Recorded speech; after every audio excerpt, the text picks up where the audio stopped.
bago tayo maghiwalay, hindi lahat ng nasa harapan magtatagumpay. Ako na nagsabi. Digit nyo. Ito sinasabi na ikaw mag-quit ka. Ito sinasabi.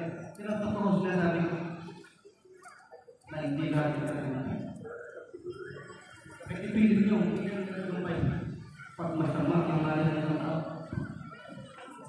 Pero pag alam mo, gusto mong tumulong, mabuti na sa isipan mo, kahit sinong babang ka sa'yo, hindi ka na kaya tumulong. Ano mo kami? Sabi nga ni Ma'am, wala kami pila. Sige, walang pila, diba? Pumunta kayo niyo. Ang iba na aksidente. Nag-isasakit sa hospital. Pero ang dalang-dalang sa araw niya. Pero huwag kayong panghinaan na sinasabi ko na lahat kayo di magayin. Hindi lahat magtatagumpay. Sabi nga si General Mata, ang napili na, pipiliin ulit. Yung napili, yun ang pagpipilian pa. Ilang beses sinasala, pipiliin Pilong-Pino. Yun ang laman ng bansang Pilipinas. Pilipino.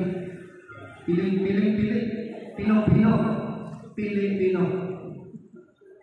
Ang mga tao ng Pilipinas, ng Pilipino kasi mga natira dito, ano, nakikipag-away. Pag alam nilang medyo nag-aaway ng kapitbahay, sinis-nis. Siya po ang business niya. Kung babae yung nagkapira, may babae niya sa biraw sa naman. Dismuso kasi tayo dito. Lumakan tayo. Yung independent, yung tayo lang. Mga kapatid natin, iwan natin yun.